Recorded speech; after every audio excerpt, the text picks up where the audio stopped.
हजारीबाग लोकसभा स्तरीय ग्राम प्रभारी सम्मेलन हजारीबाग आजसू पार्टी के द्वारा आयोजन किया गया, जिसमें काफी संख्या में कार्यकर्ता शामिल हुए। कार्यक्रम की अध्यक्षता हजारीबाग जिला अध्यक्ष सह केंद्रीय प्रवक्ता विकास राणा ने किया तथा मंच संचालन रामगढ़ जिला अध्यक्ष दिलीप तांगी ने किया। इस कार्यक्रम में बतौर मुख्य अतिथि आजसू पार्टी के केंद्रीय अध्यक्ष सुदेश कुमार महतो एवं विशिष्ट अतिथि गिरिडीह सांसद चंद्र प्रकाश चौधरी शामिल हुए।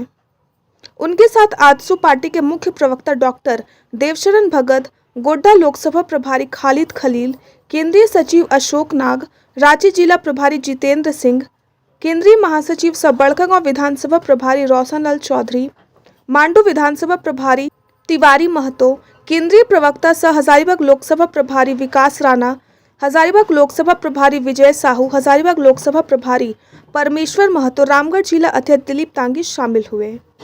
विशेष आमंत्रित अतिथि के रूप में हजारीबाग लोकसभा क्षेत्र के राष्ट्रीय जनतांत्रिक गठबंधन एनडीए प्रत्याशी मनीष जायसवाल शामिल हुए। उनके साथ भाजपा के लोकसभा प्रभारी शशि भूषण भगत, भाजपा के लोकसभा संयोजक टुन्नू, रामगढ़ जिला अध्यक्ष प्रवील मेहता, अर्जुन साहू शामिल हुए। आजसू पार्टी के केंद्रीय अध्यक्ष सह पूर्व उप मुख्यमंत्री सुदेश कुमार महतो ने अपने संबोधन में कहा कि नरेंद्र मोदी जी को फिर से भारत का प्रधानमंत्री के रूप में देश को 140 करोड़ जनता देखना चाहती है। आजसू पार्टी पूरे झारखंड में सभी लोकसभा क्षेत्र में ग्राम प्रभारी सम्मेलन के माध्यम से झारखंड की सभी 14 लोकसभा सीट की जीत सुनिश्चित करेगी। मनीष जायसवाल जी की जीत में कोई कसर नहीं छोड़े कार्यकर्ता। गिरिडीह सांसद चंद्र प्रकाश चौधरी ने कहा कि इस बार 5 लाख से भी ज्यादा अंतर से एनडीए हजारीबाग लोकसभा सीट जीतेंगे। हजारीबाग लोकसभा राजग प्रत्याशी मनीष जायसवाल ने कहा कि मैं कभी भी अपने विधानसभा क्षेत्र में नेता बनकर नहीं बल्कि सेवक बनकर कार्य किया हूं। आगे भी सेवक बनकर पूरे लोकसभा क्षेत्र की जनता का सेवक बनकर कार्य करूंगा। आजसू पार्टी के कार्यकर्ताओं को पूरा मान सम्मान मिलेगा। हजारीबाग ब्यूरो प्रदीप पाठक की रिपोर्ट। का दावा करते हैं। सबसे पहले मैं बताना चाहूँगा कि मेरा राजनीति में आने का क्या मकसद है। जैसे मेरा नाम हुआ अनुराग मिश्रा, मैं चाणक्य अकेडमी से भी जुड़ा हुआ हूँ, साथ में फिल्म में भी काम कर रहा हूँ। तो जब भी हम लोग झारखंड से बाहर जाते हैं दूसरे राज्य में, जैसे महाराष्ट्र गए, दिल्ली गए, तो वहाँ पे झारखंड ही होने का मतलब ये है कि लोग आपको एक नज़रिया से देखते हैं, क्योंकि हमारे जितने भी जो भी पहले नेता रहे हैं उनका एक ही कहना है कि झारखंड गरीब राज्य है, गरीब राज्य। ये सुनकर हम लोग ये जितने भी यूथ है हमें बहुत ख़राब लगता है कि हमारा यही परिचय रह गया है कि झारखंडी होना मतलब गरीब होना।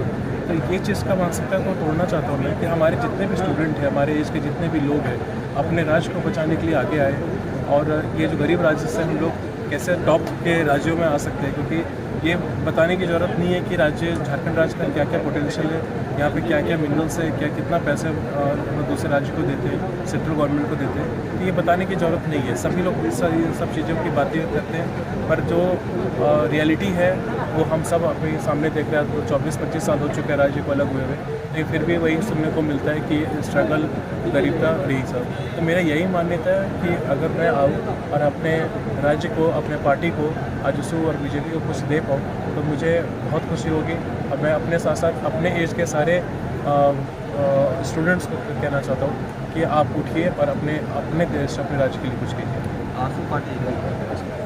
आजसू पार्टी इसलिए क्योंकि आजसू का जो फुल फॉर्म है ऑल झारखंड स्टूडेंट यूनियन। जब मैं सर से मिला, हमारे मेंटोर जिनको मैं मानता हूँ कि सुदेश महतो सर से मिला, तो मुझे एक चीज़ फील हुआ कि वो कभी भी आपको वर्क बर्डन या एक बात की तरफ नहीं बोलते कि आप इसी दिशा में चलिए और ऐसे ही काम कीजिए।